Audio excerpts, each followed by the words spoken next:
Hello, people. Welcome to another edition of Dose of Drew. And tonight on Friday Night Knives, we have the Benchmade Bailout. This is the new aluminum and M4 version. For those of you who may remember, there is also, and it's often much cheaper, there is also a 3V version of this knife. There's several colors in the aluminum. There's pretty much just, there might be an OD green if I remember it, but there probably isn't anymore. 3V, there was some confusion on this when it first came out about whether or not it should be at the 59 to 61 HRC. On the 3V, I have had no problems with mine. It holds a great edge, is ridiculously tough. I have used it and sharpened it several times, if you can't tell by some of the angle changes there, as well as the edge if you look real close. It's not exactly the same. That's okay. Very thin blade stock. This is not a new model, but they have so many new colors out that it is worth it. And the Crater Blue, definitely classy and cool. I personally like it. But so, first things first, let's get some of those standardized measurements from tip to scale and tip to tail. Tip to scale, right about 3.5 inches. Tip to tail with the bail. Ooh, that rhymes nice.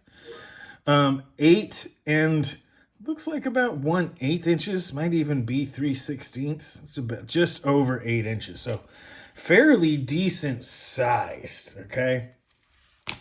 And along with that decent size comes a low weight. It is, just to give a quick, the original in the Grivery, just over 2 ounces, very similar to the Bug Out in weight with the aluminum. Almost 3, just over 2.7. Not heavy, not as lightweight as the original version, right? Obviously not as light. This thing can go in any pair of shorts, pants. It's 2 ounces or 1/8 of a pound is about as light as a knife gets, and it's still super functional. So there you go. One other standardized measurement we're going to get, because it is worth noting here. First of all, the blade stock thickness. It's important to note this is ridiculously thin blade stock. Let me see if I can't get that good. I was holding it. It's advertised as 0.09, and there's 0.0915 all the way back. Let me get something right up here. 0.090. So there you go. Behind the edge and this is always hard because getting it exactly is difficult. And of course it slips off. Oop, and that slipped off. You can almost hear it. If you go too far behind the edge, you get a bad measurement. If you go too close to it, 17 thousandths behind the edge. Not bad. Not bad at all. On the older one, it was very, very similar, and they had a really low sharpening angle. Oops, slipped off, as you saw and heard. This is going to be because of my sharpening. 22 thousandths behind the edge from where I have sharpened it. So as you can see, I got it a little further up and have ground out some. So even my 3V is a little bit thicker behind the edge than the M4 is out the box. That's not necessarily bad. This is how things go, right? This is what happens when you sharpen. You grind some away and it gets a little bit shorter, it gets a little thicker behind the edge. This is how it happens. But just, even though I have done it during the previous one on the let's do the relational measurements. This is what it looks like next to the Paramilitary 2. Very similar in overall length, but that thin Tonto blade when it comes to that sharpening edge, and a little bit more hand space than the standard handle, but much closer to the choil. There's not as much beak to hold it in there, and it is overall slightly larger than the Para 3, and the overall hand space is much more like the Para 3. Lightweight in this case, of course. Nice in-between size with a lightweight. And here we are. It's just a blur. Very similar, not counting the bail and overall length to the blur. And not just any leak, but a random leak. And very similar hand space overall to the leak, even if it does have a bit more blade. Very similar blade stock thickness to the leak as well. So you get the benefit of several different worlds when it comes to this. And of course, we have it next to its brother, the Benchmade Bug Out. More hand space, though very similar still. Right, slightly more hand space on the Bailout. Of course, you have the bail back here being what it is. Similar blade stock, that high flat grind on the Tonto shape does lend itself to quite a bit. And the Civivi Elementum. Again, similar hand space, including the choil to the Elementum, but overall larger in size and several other dimensions, which is nice. And of course, this is it next to my Weenar. As you can see, though it shares coloring, it is not as thick, even if it is as long. And once again, my Weenar is more interesting. That being said, however, all right. So let's get into the damn nice, the design, aesthetics, mechanics, noteworthy points, intended purpose, the cost to value ratio, expectations, and damn nicer. If there's any requests, that will be at the end as well. All right, so first things first, the design. Very similar. I'm going to bring out the original one because this is one of the reasons I got it. Very, very similar.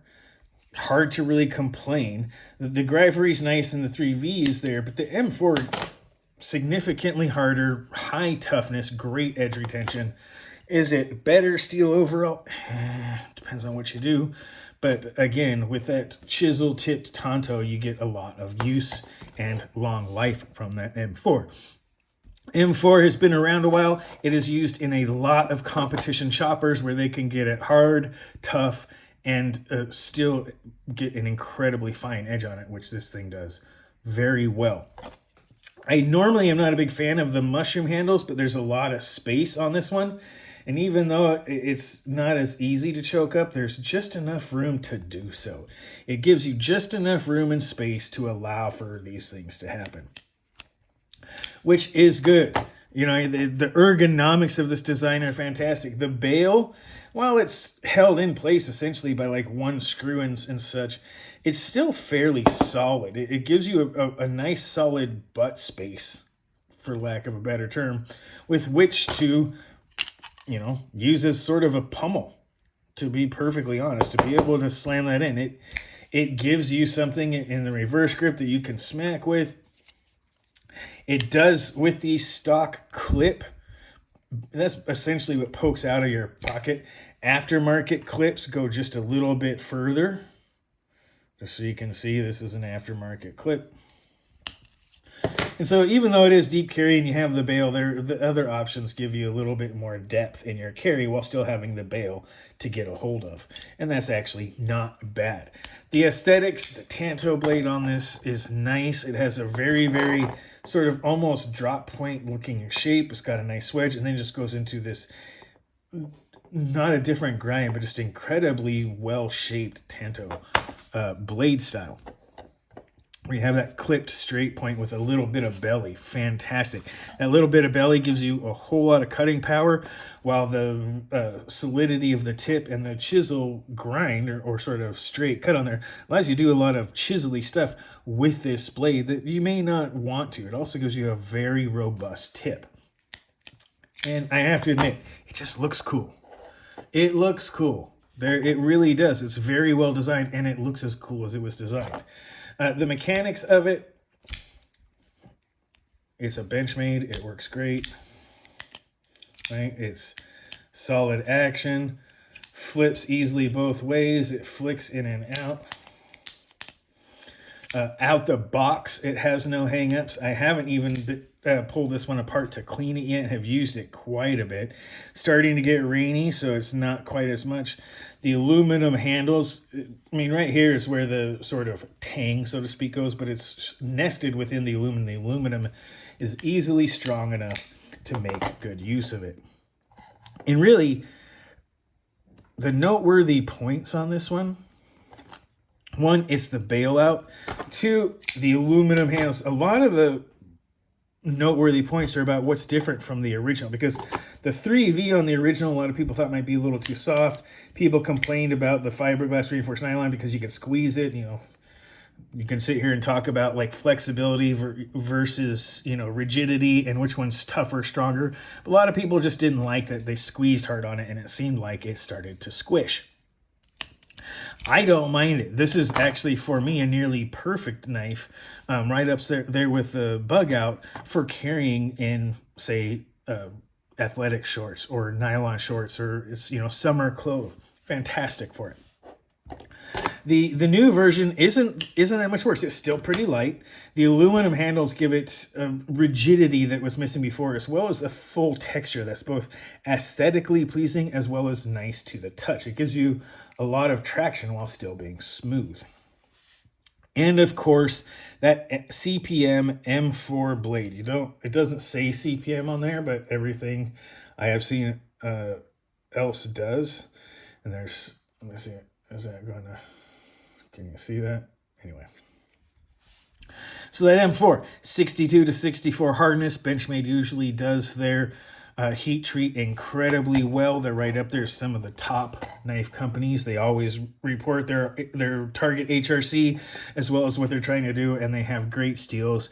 And all of the tests I've ever seen, even though I don't always do some of the lab tests, especially when it comes to the Chinese knives, I've never seen a lab test that a Benchmade knife failed when it comes to composition as well as heat treat, which is good. And you know, it's a lightweight, slim axis lock, sort of all-around knife. It is not that corrosion resistance, but it does come with this wonderful Cerakote coating that does a good job of helping to mitigate that, the edge being still open to the elements. It is not a stainless steel, and M4 does have a tendency to rust. So that is kind of another noteworthy point, but the raw toughness, edge retention, and ability to take just a wicked sharp edge is what makes M4 such a great steel for this. Especially if you live in a dry climate or it stays in your pocket long enough and you're not using it out in the wet. That is the one thing that M4 and even really 3V, they both have these Cerakote coatings in order to help minimize corrosion on tool steels that are non-corrosion resistant. And that's really where we start getting into the intended purpose. They talk, the Bailout, sort of like the bug out, is kind of talked as a survival type knife. It has this tool steel for toughness. It has the, not compression lock, the axis lock here, which is nice and strong. Get this wonderful shear. The aluminum is tough, doesn't flex, holds the, you know, everything in place. It's really hard to complain about something that seems to be a heavy duty EDC knife where you could take this out for like camping. This could be an outdoor knife as well. The M4 will take most anything you can dish out at as something that you can use. I wouldn't suggest as say food prep, but if you use this as like a small like kindling or camp knife or just your backup to like say a fixed blade, absolutely fantastic, and it will last you an entire trip. And it is sharpenable on most traveling sharpeners. It does have a high vanadium carbide, so you know diamonds might be best, but you can sharpen M4 on oxide stones. It ain't going to be easy, it ain't going to be quick, but it can be done. And that's kind of the intended purpose. This is a heavy-duty backup knife that masquerades as a slim slicer. And I shouldn't say masquerades, that makes it sound like it's not. This is a slim slicer that can also do some heavy-duty pocket or outdoors work if it needs to. M4 is great steel for that. Where we come into is where Benchmade now starts to fall, and it really does depend upon your values. But This thing's almost $300. Considering some of the other knives out there, while it does that use like titanium as well as other materials in their construction at this price, you might think this is a lower cost to value ratio. What mitigates that is many of the same things that mitigates, say, like a Leatherman cost, in that it has a lifetime warranty. You send in an old knife and it's busted up, they will fix it. They have a lifetime warranty called Yours for Life, the Benchmade warranty. You pay for it so that they can keep the tooling around and the expertise.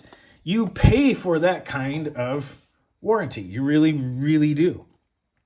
And that's, a lot of people think that you're just paying for the knife. No, you're paying for the warranty. It costs a lot of money to maintain tooling on old knives, right? The templates, the blanks, all of that stuff comes at a cost. And if you need to maintain that expertise, knowledge, and tooling, you're going to have to do it while there's no longer knives being sold to support that effort. So you pay for it on every knife. You pay for that warranty on every knife. The new knives subsidize the old ones, and so on and so forth. So that's one of the things. If you value a lifetime warranty, the cost to value ratio goes way up. Okay, being able to take it in, especially on something like their kitchen knives or anything like that, the lifetime warranty is what really brings that value, cost to value ratio up. If you're not one of those people, like there's definitely good reasons. Some people will, some people won't. There's other knives that are much cheaper that, while they might take care of some warranty, it's not explicitly covered. And honestly, I'm looking at the Ritter Hogue here, or the Hogue Ritter. Whichever way you want to look at it, this one has a decent warranty. They'll take care of it. It has a similar locking mechanism, is similar in many ways to the old Griptilian, among other things, and has a good warranty. It's also almost half the price for a smaller knife. The larger one being maybe it's still close to half price for even the larger one. And while they have a good warranty, 10 years from now, Hogue probably won't honor that warranty for good reason. A lot of places, at that point in time, it just costs too much. Benchmade will. So there's where the value comes into. I do like that if 10 years from now and my knife breaks, what's that I got on there? And my knife breaks, I don't have to worry about it. I can send it into Benchmade. They're not going to tell me, oh, we don't make that model anymore, you're out of luck. They'll fix it. It's yours for life. And it's theirs for life, too. It's their responsibility for the life of the knife. And if they make knives that last 25 plus years, they need to be able to warranty that knife for 25 plus years. That costs a lot for a business. So that's really, really what's out there. I find it valuable, so I'm going to give this a higher cost to value ratio, but it is still pretty expensive. It's an American knife that's right up there as far as most expensive. Everything's going up in price, but often Benchmade even sort of outprices something like a Spyderco or a Hogue. It gets near, well, not being quite at, but it gets close to like almost custom type knives price. Semi-custom, mid-custom. They're not cheap. But they're also not cheap. They're not inexpensive, but they're not cheap. So there's value there. I'm going to actually put it at the 88 because it is really expensive. I mean, almost $300 for a knife that you can find similar things for in the 150 to 200 range easily. Pro-Tech knives, that sort of stuff. You get aluminum and good steel. There's lots of them out there. So it's a little bit high price for what it is, but you get the warranty. So it sort of mitigates itself out. But the cost to enter the game, the Benchmade game, is high. No way around it. That brings us to the expectations. I had expectations of high performance. I already had my 3V Bailout, which is still a favorite knife of mine, along with the Bug Out, to carry in shorts. It's one of the lightest weight knives I have, especially for the full size nature of it. I have knives that are similar or lighter, but they're much, much smaller. And the slimness makes it fit into something like nylon shorts without swinging like you're hanging. And without printing too much, without looking too, ungodly or anything like that. It just does its job well. And while this one is a little bit heavier, it still does the same thing with more rigidity, a better color scheme, if you ask me, among several things. And the M4 is great steel. It is to a certain point a performance boost over the 3V. You get a slightly better edge retention. The 3V is tougher, but it's also lower HRC. And also not by much. The M4 is probably has similar edge retention to S30V or higher. And it is at least twice as tough or thereabouts, at least 50%, somewhere around 20, twice as tough as say something like CPM 30 or S30V. Doesn't have the corrosion resistance, but you get all these other benefits. I could do with an S90V. It doesn't lend itself to the harder use. Of course, we could all do with MagnaCut, like what a lot of people like knives, MagnaCut stuff. I wouldn't mind a slightly different version. 3V is great. 4V would have been one. CPM 154 for a cheap version, sort of like the tagged out. You know, have an M4 and a CPM 154, or just, the customizer on Benchmade's website. But as far as expectations, it delivered. I expected it to have, since I already had a Bailout and I'm, getting still used to it, I expected it to have great action like the original, and it does. There's not a lot else. I kind of wish this would have been the gray instead of the brown. The blue, black, and gray would have been my preferred color scheme. Quite honestly, I think the gray would have just really popped off with that blue and just matched everything all together. That'd probably be the only request, is that I would have had a chance to set a flat dark earth Cerakote to have that sort of flat gray Cerakote. Might be the only request I would have of this. Otherwise, the M4 is fantastic, right? M4 is CPM M4 is a great steel. There's lots of reasons to do it. Could have been S30V, wouldn't have been upset about that, but it's still pretty darn good. I wouldn't mind seeing something like a Spy 27, where Spyderco takes their stuff and that be the cheaper version. Could be all sorts of stuff. The biggest thing is good steel with a less expensive version as far as the requests. All right. So, and this, when it goes through, these are the things that are in there. So like you talk about the design, the ergonomics are fantastic, right? It's looks fantastic. It feels really good. It's got just enough resistance so you don't go up on the blade. You can pinch grip it in a pinch, so to speak. You can do all sorts of fantastic sort of chiseling actions where you kind of just push straight down. Does a lot of stuff, feather sticking, all that, and does it while looking good. It's as you said, it's the mechanics of it.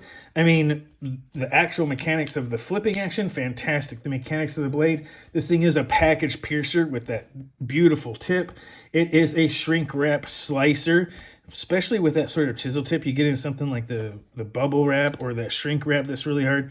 And man, you can really, even from back, if you control that tip, that flat, tough tip is going to just chew right through it. It is, of course, a cardboard carver with that thin blade stock, and the swedge up above it moves through the cardboard. And it is a envelope eviscerator extraordinaire, where you can get either just the tip in there in the envelope, or all the way dug in and you peel the envelope there. The thin blade stock makes it do that nicely. So the mechanics of it, fantastic. It is M4 aluminum and Benchmade quality as far as noteworthy points. Again, that CPM M4 is fantastic. His intended purpose as EDC, both light and heavy duty, it does with aplomb. It is fantastic. Its cost ratio, its cost is up there. It's around $270 retail. You can probably find some deals, but it's about just shy. It's about 90% of $300 there. So yeah, it's really close to that $300 range. Not an inexpensive knife. Very few Benchmades are anymore. But it does present a lot of value. It has really well executed materials. CPM M4 is a great steel, and it does it all with a really, really high level of quality and the best warranty in the business. It's hard to get better than a lifetime warranty. sharpen it, fix it, whatever, lifetime warranty. And if you have another one, or you're like, I didn't really like the Gravity, so I was waiting for something just a little bit more solid feeling, this will do it with all of the same benefits of the Gravity 3V1, but everything just kind of amped up a little bit. And it does it well.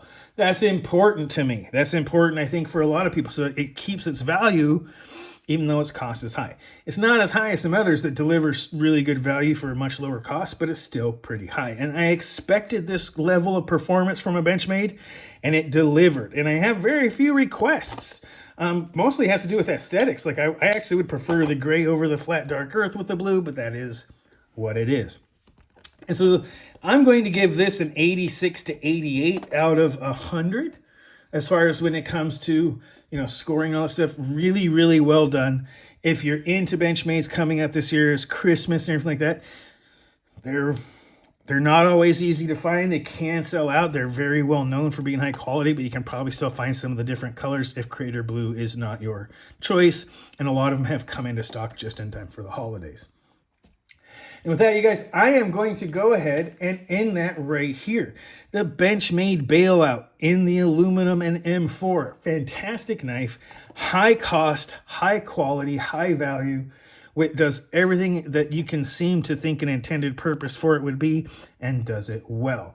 And that gives us a lot of knife for what's also a fairly large amount of money. But it does it well. So I'm going to take it. You guys let me know what you think about the Bailout. Again, the old one or the new one. Put your thoughts down in the comments. Go ahead, take this video, watch it twice, comment as much as you like.